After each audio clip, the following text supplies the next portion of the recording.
balikan naman natin tong pagsupalpal ni Pimentel kay BBM. Pinagmamayabang nila ito, unprecedented, unprecedented military financing.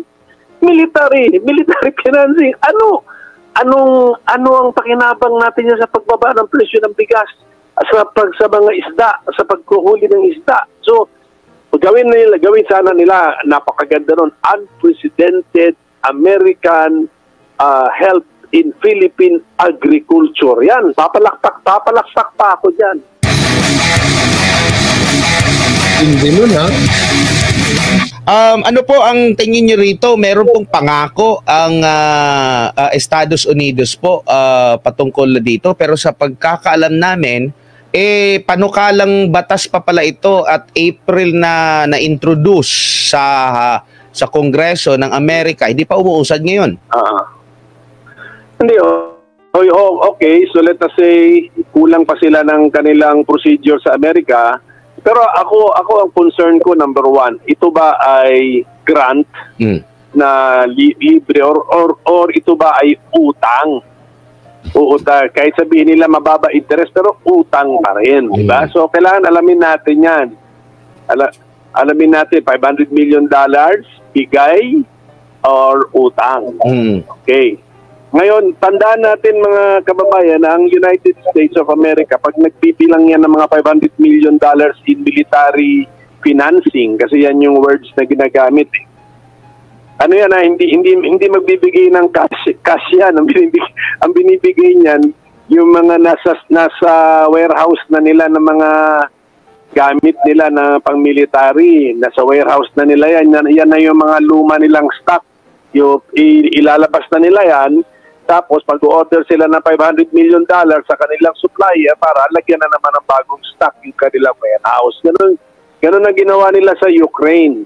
O ngayon, ang akin lang pagutana, ang aking tanong, bakit naman sa military hardware pa pinag-uusapan natin? Kung talagang mahal tayo ng Amerikano, gusto nila tayong tulungan, sabi ko nga, why not make an unprecedented investment in Philippine agriculture? Yan lang gawin nila. Oo nga. Tama. Kasi pinagmamayabang nila ito, unprecedented, unprecedented military financing.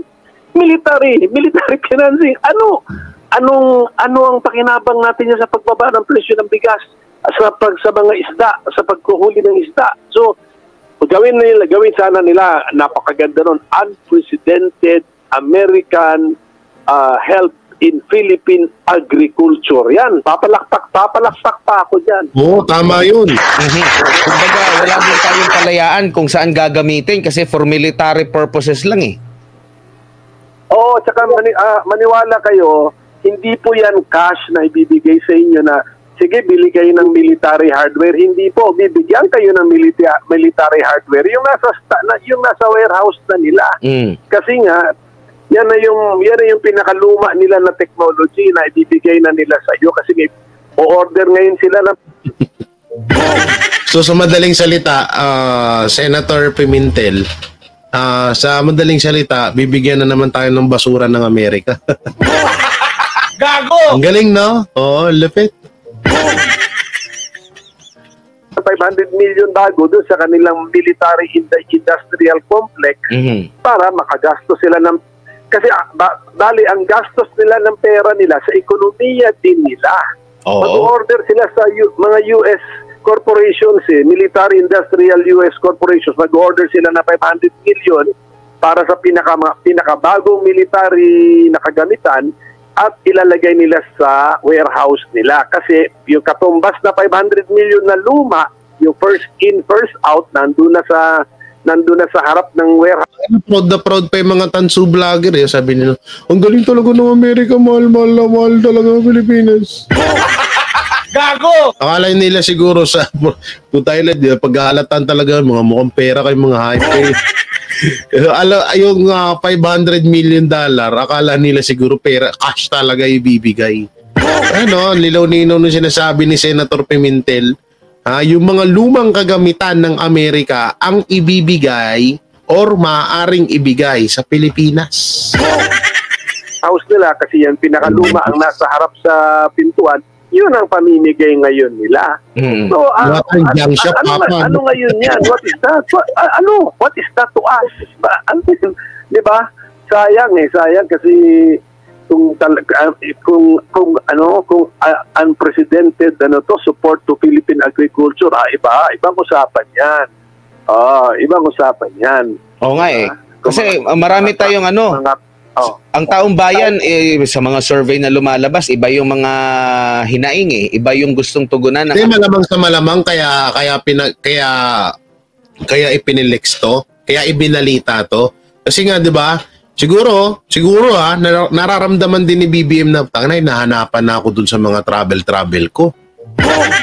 Ayop na hinahanapan na ako dun sa mga pag-alis-alis ko dito sa bansa, sa iba't ibang bansa. Ito, nakahanap si BBM ng gagawin, no? Ito. O ganito ha. Ito yung purpose nung travel ko. Ngayon, ito na, mag-i-invest na ang Amerika sa Pilipinas. Gago! Bibigyan tayo ng basura. Gago! Bibigyan tayo ng basura. Ha? Putang ina. Yung mga tanso naman, proud na proud. Yung mga dugyot supporters ni Marcos. Ang bait-bait, ang galing-galing talaga ni Marcos. Yan o.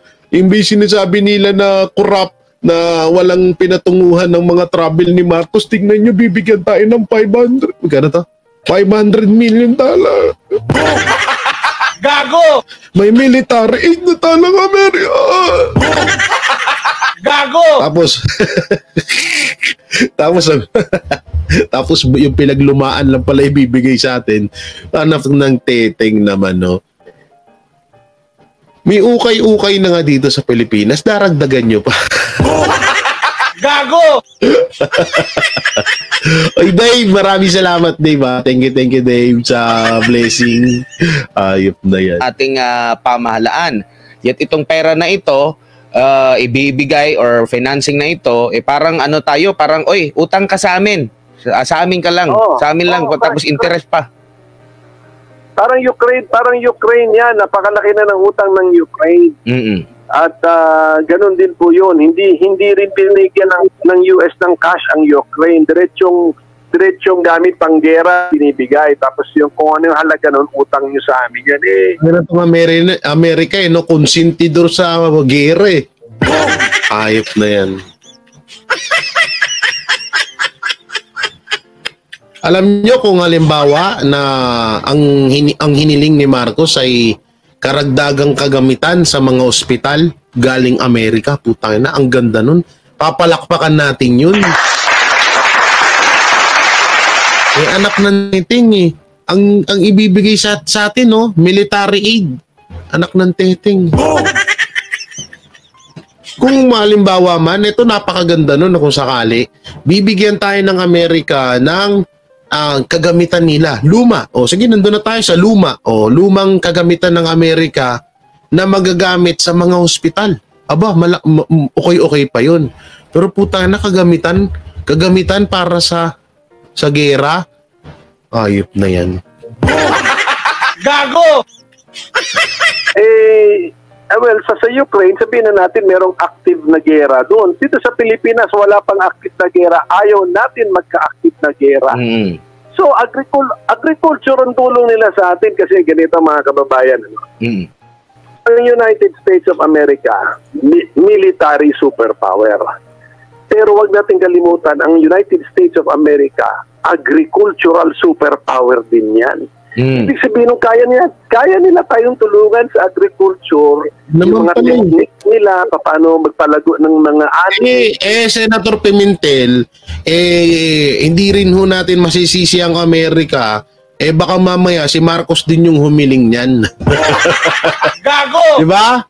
Mamaya si Marcos din humiling, ayoko niya, agriculture, nako, ayoko. Doon ako sa military aid, doon, mas maganda yan. Tuloy-tuloy ang pag-asenso. Gago! Tuloy-tuloy ang termino ko, charot. Gago! Paano yung iba-ibang mga technology, kaya nila tayong tulungan. Pero bakit hindi doon nakafocus? Di ba? I mean, ang mga gamit panggera, gamit panira yan. Tignan nyo na lang, tignan nyo ang Gaza ngayon, sirang-sira na. Tignan nyo ang Ukraine, sirang-sira na. Yan pong... Ito na lang Senator Pimentel at sa lahat ng mga makakapanood itong video na to. Isipin nyo maigi, bibigyan tayo ng kagamitan ng Amerika para sa gera. Putangin na. Anong iisipin ng China ngayon? Gago! Wala talagang utak yung administrasyon natin, no? Lalong ipinapahamak ng administrasyon natin yung mga taong, yung mga kapwa natin Pilipino nang nangingisda na ngayon ay hirap na silang mangisda sa West Philippine Sea. Ngayon may panibagong pang-aasar na naman ng administrasyon laban sa China. Gago! Wala talaga sa ayos. Yan po ang gamit panggera, sisirain ng isang lugar. What we need is to build the Philippine economy, build the Philippine society. So sana, disappointed lang na ako kasi nga, ang the United States of America, ulitin ko, is an agricultural superpower. Sana yun ang ginamit niyang superpower niya. Titulungan niya. Walang utak yung presidente natin Gago! Oo nga po. Senador, tsaka maliban dito sa issue na yan, di ba nagpapa-descalate tayo? Pag naituloy din yan, anong iisipin din ng mga bansa rin na meron tayong sigurot mas lalong magagalit din. So parang pinapa-ignite lang din natin lalo yung tensyon dito sa ating rehiyon, paano na yung paghihimok natin sa mga foreign investors na maglagak ng puhunan dito kung ganito po ang mangyayari? July 22 lang yung kasasabi nga ng presidente na mag-de-escalate napapalakpak nga ako doon.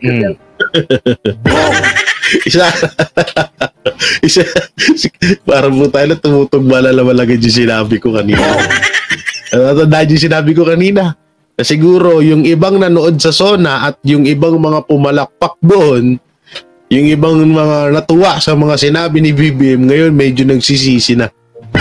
Mukhang isa doon si Senator Pimentel. Gago! Ay nako. Para sa akin, pag sinabi mong de-escalate, you want to civilianize. You do not want to militarize.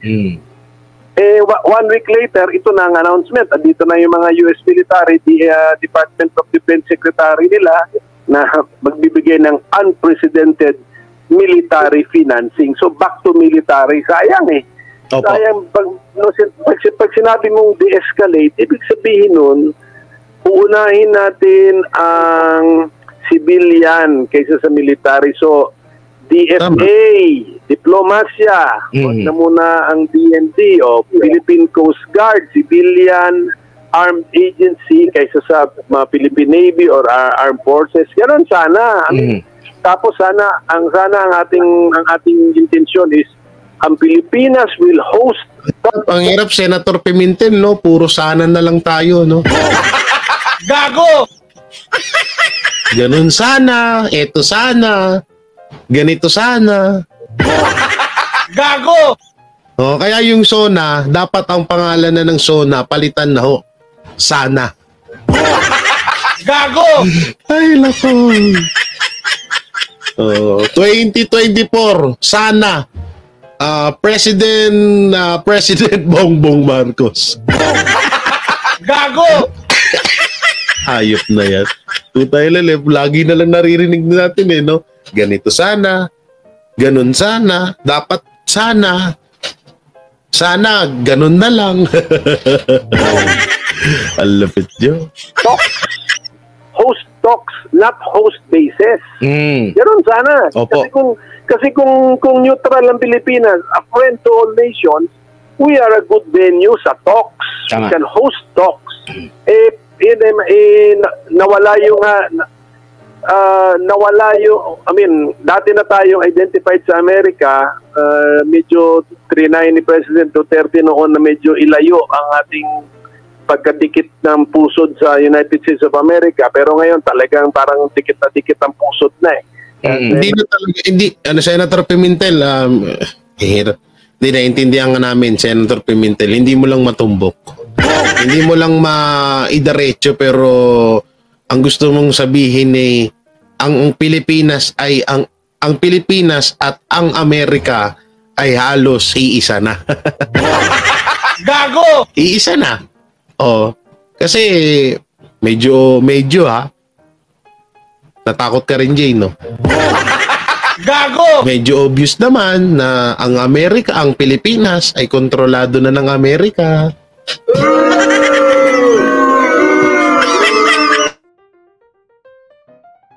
Diba?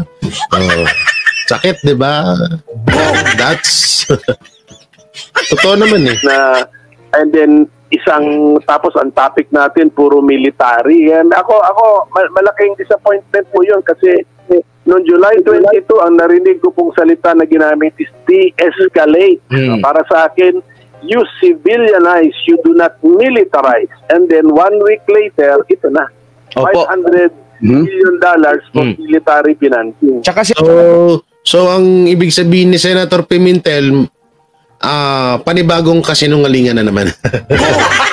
Gago! Militarize ang ang pinalagaan. Senador, maliban din dito, 'di ba, nagkaroon din tayo ng kasunduan with Japan din na tungkol pa rin sa military ang pinag-uusapan. Yet meron pa lang sa bylaws pala yata ng parang sa konstitusyon ng ASEAN, meron din palang dapat makipag-ugnayan ka rin sa mga ibang bansa kasi itong mga ganitong mga hakbang indirectly meron din silang kumbaga possible din silang maapektuhan sa mga ganito. Ang pag-handle ng mga kapitbahay natin ng mga bansa na claimant din dyan sa West Philippine Sea, naging matiwasay naman. Both, kumbaga, minimaintain nila. Sabi pa nga nung dating Prime Minister ng Malaysia, minimaintain nila, walang lamangan.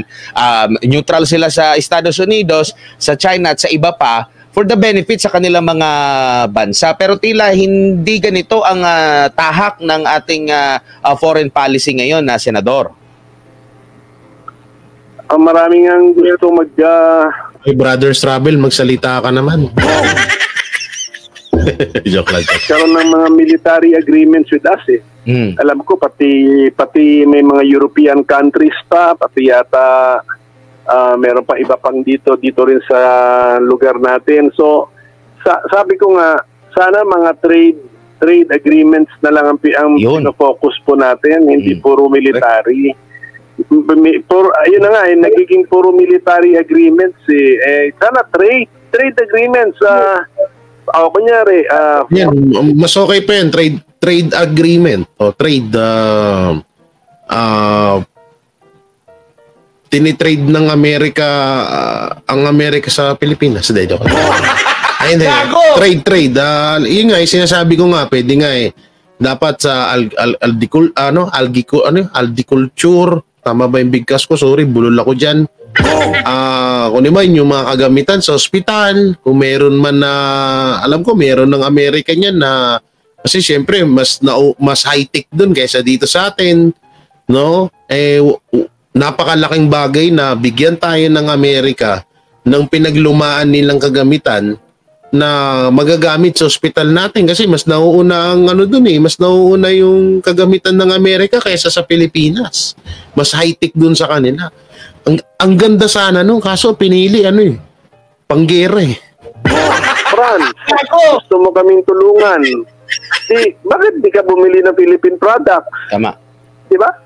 Ang mangyayari, puro military ang usapan, tapos sila pa magsasabi, pumili kayo ng submarine sa amin. Kasi yung hago ng Pilipino, tayo araw-araw, minimum wage, below minimum wage, kung ano man yung kinita ng bansa, ibabayad pa natin ng submarine. Masyado na, wala sa priority. Kahit wala akong tinitignan na survey sa tingin, wala itong prediction ko sa ang sentimento ng taong bayan, wala sa priority ng taong bayan na yung ating pinaghirapan ng mga taxes at konting kita ng gobyerno ay ilalaan pa natin sa military equipment and military hardware tulad ng submarine. Kaya yung mga lumalapit sa atin. Ayun nga yun eh. Ayun na nga yun eh. Kung ano yung mga hindi karapat-dapat na unahin at pagkagastusan ng gobyerno natin, yun yung inaatupag.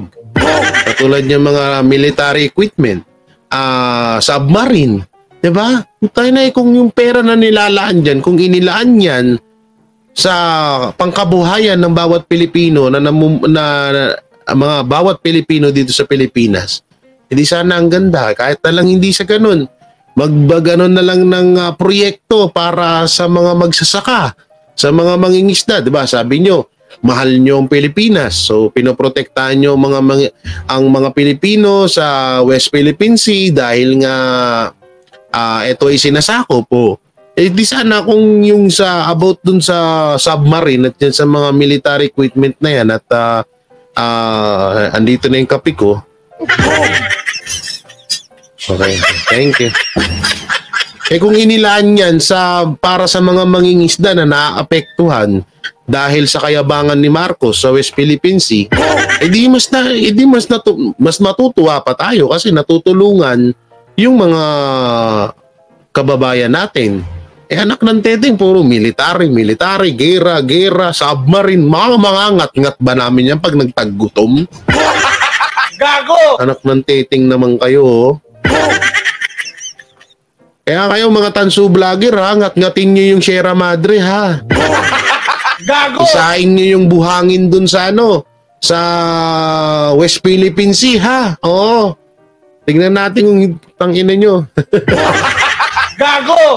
Ng mga bansa, kampi, sabi nila kampi namin kayo sa West Philippine Sea. Okay, maganda yun. Pero wag mo kami bentahan kasi yun ang tunay, alam mo, para sa akin, yun ang tunay na pagmamahal or yung concern sa atin, di ba? Oh, Pilipinas, tutulungan ko kayo. Pero huwag mo kong bentahan ng military hardware. Kasama sa sales stock po nila, Senador eh. Kasi baka konektado yung dalawa eh. Hindi maganda yun. Hindi sincero yung position ninyo eh. Kasi ang ending niyan, yes, ganyan yung kanilang sinasangkalan na sinusuportahan tayo. Pero yung ekonomiya nila yung lumalago kasi doon tayo nangungutang, doon tayo bumibili. Pero tayo rito, lugmok pa rin. Correct. Tapos ano yung binibili natin? Ang binibili po natin ay mga gamit na ready lang magpaputok o hindi naman magbubungkal ng lupa, hindi naman sa di ba? Hindi maghuhuli ng isda. Actually, idle. Senator Pimentel, pangarap kasi ni Marcos na maging sundalo dati. Gago! Para maging bahagi siya ng bayani ng Pilipinas. Gago! Oh, yun, no. Ay, ito may sabihin ako sa inyo. Biglang pumasok sa isip ko eh.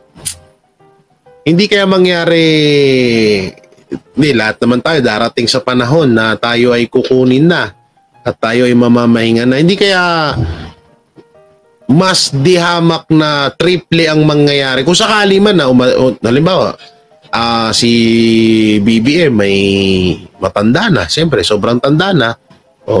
At kinuha na ng kung sino man yung kukuha sa kanya. Hindi kaya yung nangyari sa tatay niya na ilang taon bago mapalibing sa libingan ng bayani, etong si BBM baka kung sakali man nagustuhin ng pamilya niya ha. Kung sakali man ilibing niyo si BBM sa libingan ng bayani, karapat dapat siya nun. Tangina baka abutin to ng 100 years bago ma-aprobahan yun. Gago! Diba? Yan, bibili natin ng mga yan. Dapat nga. Gera eh. Ang dasal natin, hindi natin gamitin eh. Imagine mo yun. Bibili tayo ang million dollars pa yan. Ha? Tapos ang dasal natin, sana hindi natin ito gamitin. Sana binibili natin mga traktor at ang dasal natin, sana magamit namin ito. Oo, tsaka yung mga post-harvest facilities. Correct. Mga ganyan, mga water, water impoundment, pagkanta yan, may tulong sa irrigation. Yan po sana, ang military, ang prices ng military hardware, siyempre napakamahal na yan dahil sa dami ng scientific content na linalagay nila dyan, and of course may mga monopoly. So yun lang, puputulin na natin to. Panoorin nyo na lang yan sa programa ng SMNI sa kapartner mo sa balita at serbisyo sa programa ng ano bang ano to? Nakalimutan ko tong programa sa Makaisa. Makialam. Yan. Yan, shoutout kay Admar at kay Brothers Traveler. So ang ganda ng point ni Senator Pimentel dito na bakit ba kasi sa gera lagi nakatuon ng pansin ni Marcos. Ang dami-dami naman pwedeng hilingin sa Amerika, bakit panggera lagi? Tapos yung mga supporters ni Marcos ay tuwang-tuwa. Mga tanga talaga kayo. Gago! So, babalikan ko kayo Ako ay jingle bells lang. Kasi may nakita ako May nakita akong buwabanat kay Banat Bay ngayon.